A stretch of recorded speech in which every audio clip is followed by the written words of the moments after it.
আন এক নতুন ভিডিঅ' লৈ আছোঁ আৰু এই ভিডিঅ'টো আৰম্ভ কৰোঁ।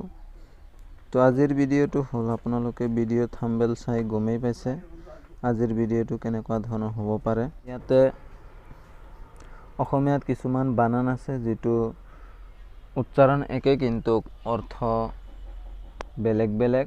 তো সেইটোৰ বিষয়ে আজি এই ভিডিঅ'টোত আলোচনা কৰিম। বানান অনুসৰি সমুচ্চাৰণ শব্দৰ অৰ্থ। প্ৰথমতে ইয়াতে শব্দ দিয়া আছে অটল। অটল শব্দৰ অসমীয়া অৰ্থ সমুচ্চাৰণৰ অৰ্থ কি হ'ব?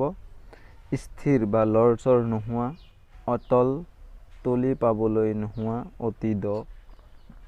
অটা যোৰা আৱশ্যক মতে হোৱা, অটা পৰিষ্কাৰ কৰ, সাজু কৰ, গড়। অনু সৰু ক্ষুদ্ৰতম অংশ, অনু পাছত। অভিজ্ঞ মানে জনা, অবিজ্ঞ মানে মূৰ্খ। যশস্যাপূৰ্ণ কাম, অৱদান মনোযোগ দিয়া। আৰ্ট, এটা আৰ্ট হ'ল ওপৰত চন্দ্ৰবিন্দু থকা, এইটো আৰ্টৰ অৰ্থ হ'ল যথেষ্ট জোৰ, আৰু আৰ্ট চন্দ্ৰবিন্দু নথকা এইটো টানি বান্ধ। আচল মানে প্ৰকৃত, আকৌ আৰু এটা আচল